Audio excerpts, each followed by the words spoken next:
Great morning. The sun is shining, Frank. I can see it in your background. And here in Copenhagen, so nice. You know, the autumn is already here, but you know, it's beautiful weather today. So the sun is shining, so I can sense this is going to be an amazing talk we're going to have, Frank. I know it. So let me start. So first of all, thank you very much, Frank, for joining this one. This is actually, I would say, this is our first one we're gonna do with actually our partners and recording. So I wanted to kind of like invite you into a talk, and especially because you sit in development. So as you know, there's been a lot of talk about, you know, play to earn and how that is influencing the whole gaming world.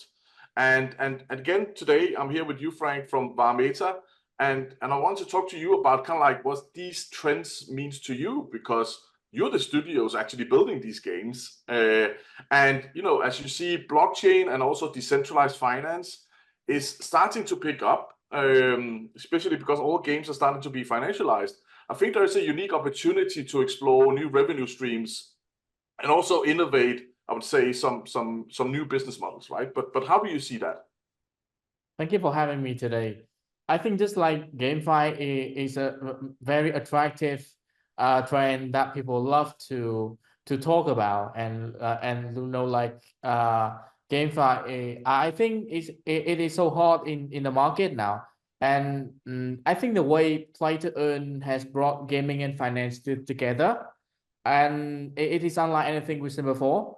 And we've seen the early play to earn games where the focus, let's say, a bit too much on the earning aspect. It's just more like more finance, more fight, less game. So, but I think the essence of the game that players, they do not just want to earn money from that, but they also want to enjoy the time with it. So there's a pressure for the gaming studio to make the game truly fun. But now we can see that many studios are refining their approach to balance between game and fi. So then it will bring a more sense of natural and enjoyable. So yeah. No, I completely agree, Frank. And I remember, like I said, I'm so old, right? So actually, I was one of the lucky ones being a pioneers in this space, right? And I remember some of the first games coming out there, right? And we've seen it like Axie Infinity and some of the other ones. Actually, I'm huge respect for what they have done, right? And they really kind of like put this play to earn on kind of like on the map. Of course, there were kind of like good and bad in that whole thing. That's what you do when you are pioneers and innovators of this space, right? And I think, but it definitely proved that there is a very, very essential need to build sustainable economies and also the revenue opportunities. But it should always be about focusing on the games needs to be fun and high quality, because I think where I come from is also kind of like games, for me, kind of like living in what I will call like in a rich country, and I play games because it's fun, right? I can afford buying games, I can afford this, but I totally understand why the hype or why people were so much into the play to earn model very early on and still are, and really why it's picking up, because you can change lives, right? You know, like you're not only just playing for fun, but also now you can actually make profit. You can actually make a revenue. It shouldn't be the main driver, but I really like the fact that the time that I invest, even though it's for fun, but I can still sell my account, or I can sell my assets, or I can do whatever I want, instead of actually, it's still the big companies who are just taking my money and then just leave it from there. But what I actually see as kind of like now as the industry matures, you know, there is kind of like suddenly, I would say, and now with AI even more, right? You know, combining the AI, the tokenomics, and kind of like, I would say, the embedded finance is suddenly making it very, very interesting in the gaming industry to kind of like, how can I use all these amazing new technologies and actually put them together? Because now blockchain, everything that comes with it, you know, we can now establish this long-term relationship actually with the gamers themselves, but also making sure games are still fun, high quality. I think the AI is going to push, especially smaller studios who can pick up on game assets and really kind of like bring games much faster to launch. So I think there is a unique opportunity actually to kind of like to stand out right now in a still a very crowded market, even though there's been a downturn in the whole gaming industry, right? So I think finance definitely is a motivation, but I definitely still think with all the new technologies, I'm so excited. And again, I have a background a little bit in gaming, right? And the last company that I had, Reality Plus, was also a free gaming company. But I also know the struggle it comes with it creating a new game. But I think it's so exciting actually what happens right now with the whole decentralized or GameFi and the finance and AI and tokenomics, right? So sorry, I keep babbling, but I'm just so excited about this one. So You're so right. Yeah, you're so right about that. Yes, I believe it is not hard for gaming studio, like to balance between gaming aspect and finance aspect.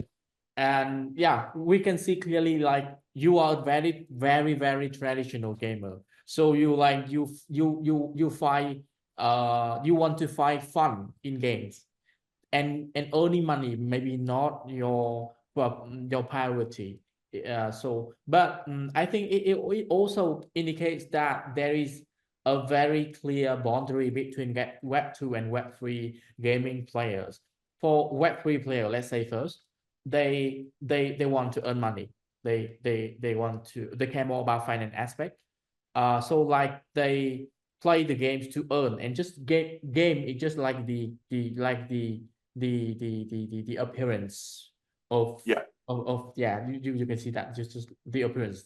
Like, but for Web2 gamers, they can invest their time, the money in the game and play it for thousands of hours to just like doing the same activities every day. Let's ask World of Warcraft players or Dota 2 players or League of Legends or a lot of gamers. They bought hundreds of games on Steam. They just want to find fun. They want to enjoy the game with their friends. They do not care about the money that they invest and the time also they invest in the game. They just want to find fun and they enjoy the game itself.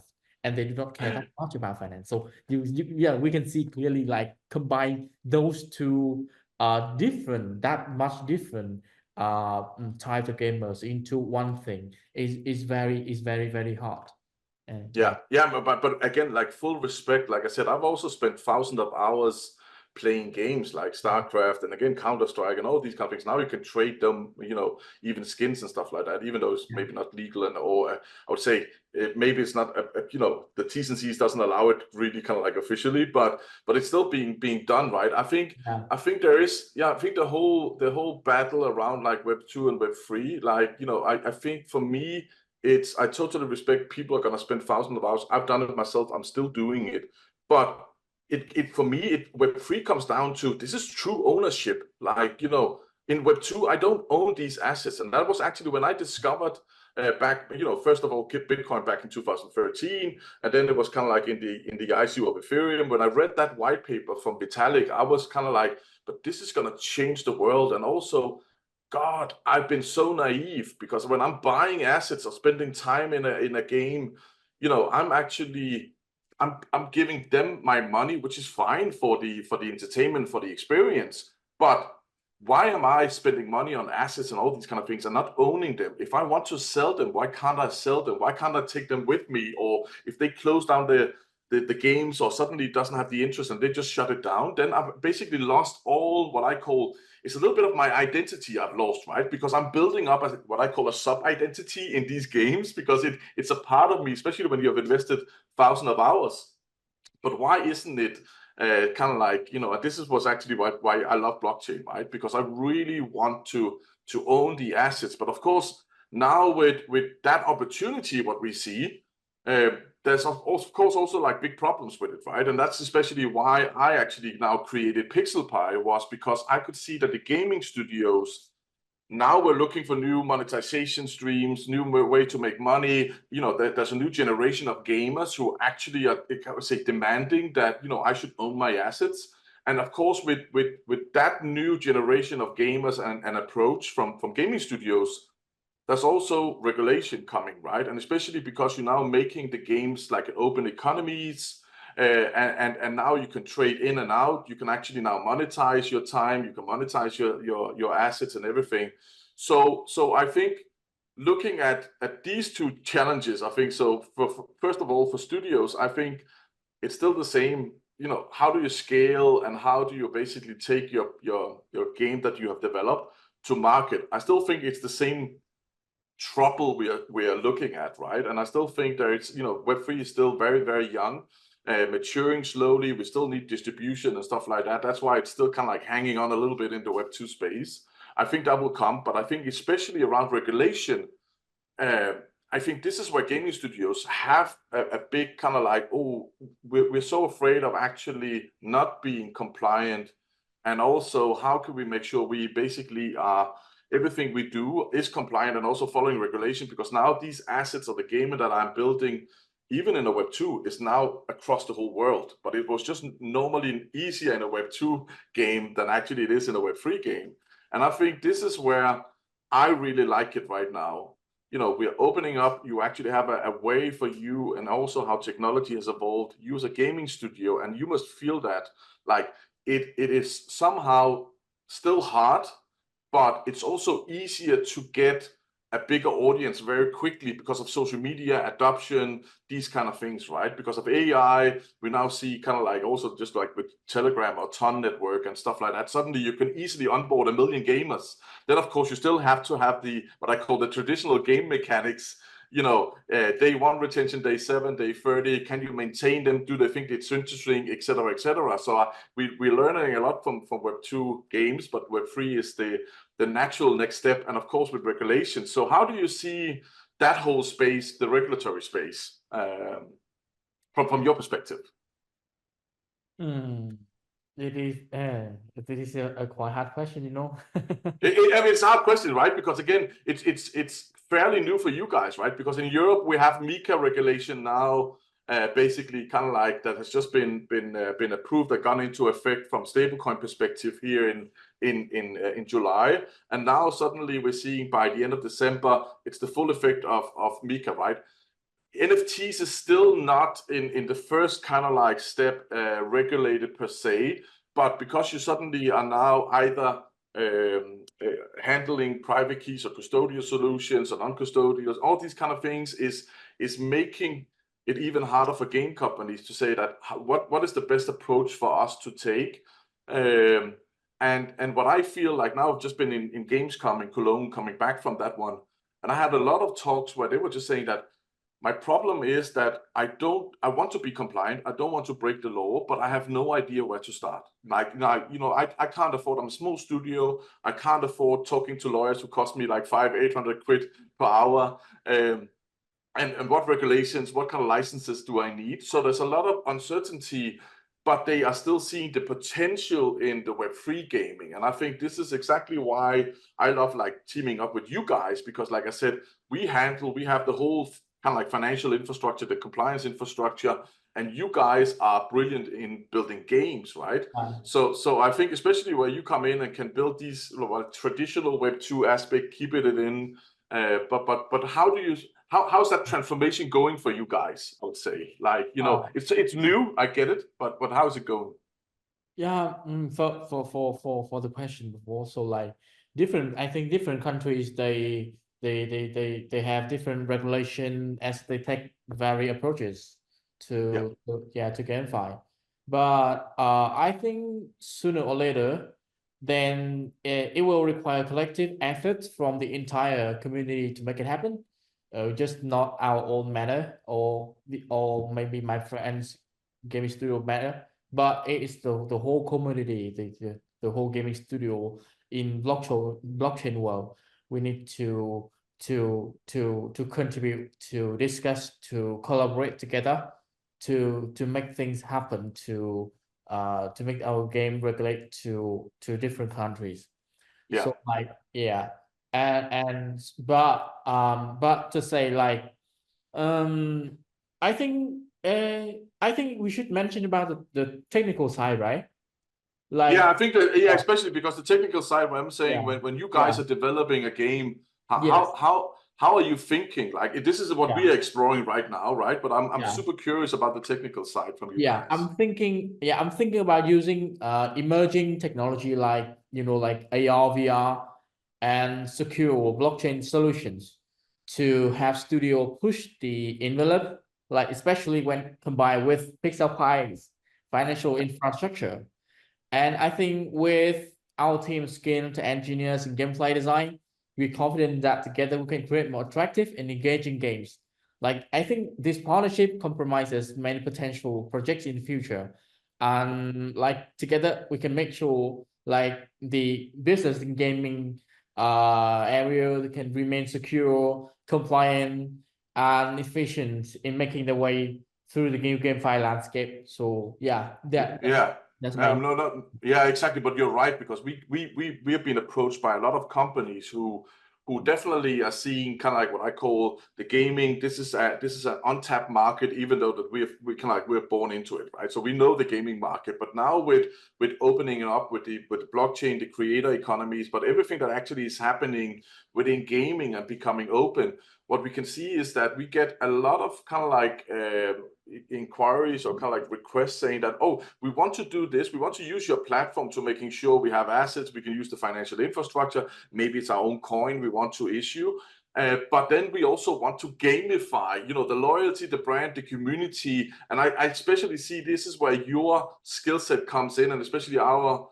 partnership, right? Because then when we have clients, like where we can say that, yes, of course we have some in-house experience, but it would be better, and that's why I really like our partnership, saying that working together, we can now kind of like just reference them to you. You can come up with, this is how you gamify, this is how you build loyalty, this is how we were gonna now, and we will take it from the compliance part and saying that, but this is how the token will work, and how, even though it's being distributed now worldwide, how will we make sure that it's not being used for money laundering and wash trading and whatever it is, right? And I think that's the security that the bigger brands are looking into. How can I tap into this new technology, the new world, using gaming?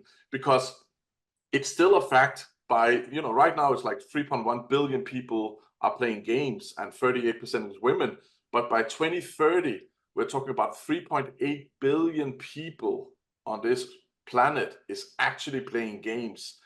This is massive. So it's such a big influence and how we're going to work. And that's why I think the game, kind of like the whole game mechanics and how you're going to bring that into it, is going to be so exciting, especially the bigger brands who right now have the biggest problem. They need to learn and get to know the new generation that right now they have no idea how to engage with them, right? And just some things that I actually discovered just that this week. I'm deep diving very much into the meme culture, and suddenly I realized this skibidi toilet or whatever it was. Suddenly I realized I came across that one. I remember the song, but actually I didn't knew it was an animation series. And then I was looking at his YouTube channel and realizing, so he has like 47 million subscribers, and his animation series has been seen more than 16 billion times. And I work in this space, and I'm kind of like, this is the first time ever I come across this one. And it was an eye-opener for me, but it just shows how quickly the world is moving, and especially a younger generation, because I have two kids, and one is 19 and the other one is 22.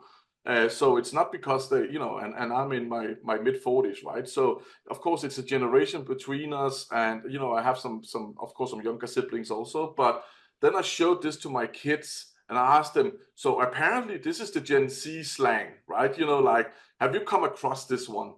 And they were just like, no, what the heck is this? Like, they actually they didn't knew about it, right? But then I showed it to my nephew, who is like, I think he's 12 now, and showed it to him, and he was just like, yeah, I know it. We're talking this language, this slang, right?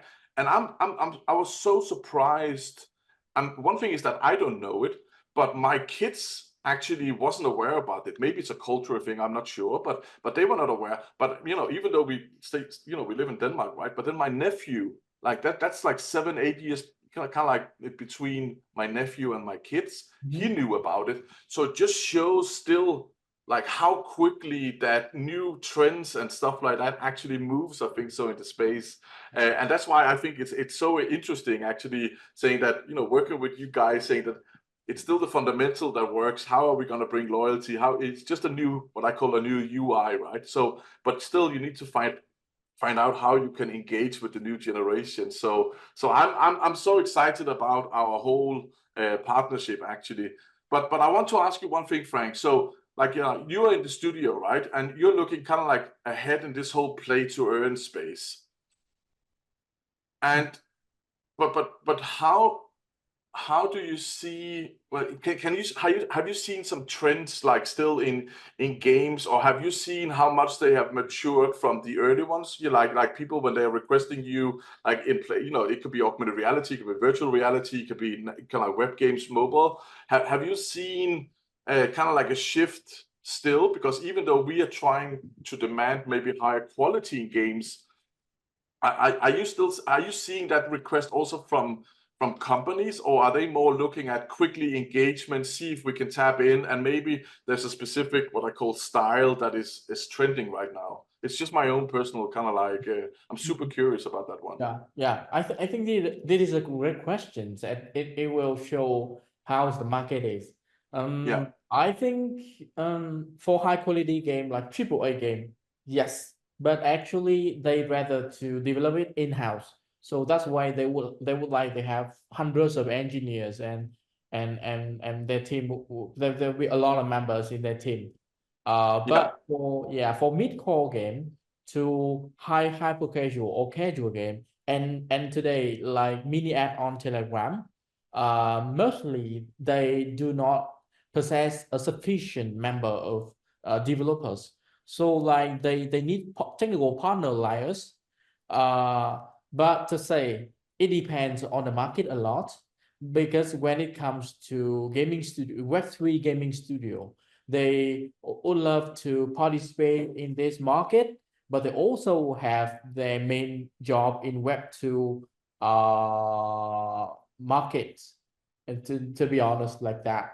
So like yeah. they need to see if their Web3 game maybe on the meta when they release it, maybe in the next 2 months, 3 months, or 6 months, or a year later, it can succeed.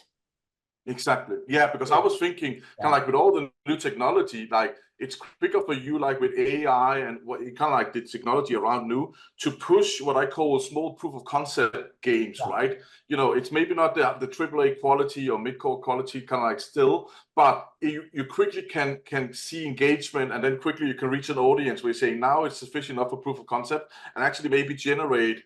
And what we work with here in PixelPie now, especially working with tokens, is that the token effect, and that's why tokens is so interesting compared to traditional kind of like ways where you need to have a kind of like an audience, you need to have like a mass adoption before you actually see some effect. But I think with the token effect, you can much quicker come into that one where you get instant engagement. Yes, it might be a little bit more speculators, but it really doesn't matter, because it's still the audience and how I would say people, but the gaming is moving a little bit into, right? And, you know, swapping accounts and all that. And actually, I think the Web2 companies are missing out on is that it's new revenue, right? It's new revenue streams if you can also trade accounts itself, right? Instead of having it happen shady behind the scenes, why not make money on it, right? So, but maybe it is a compliant platform that they are missing, Frank. So maybe there's hope for both of us. But I'm absolutely sure that we have a lot of clients asking, and we will definitely. And I'm looking forward to our partnership together,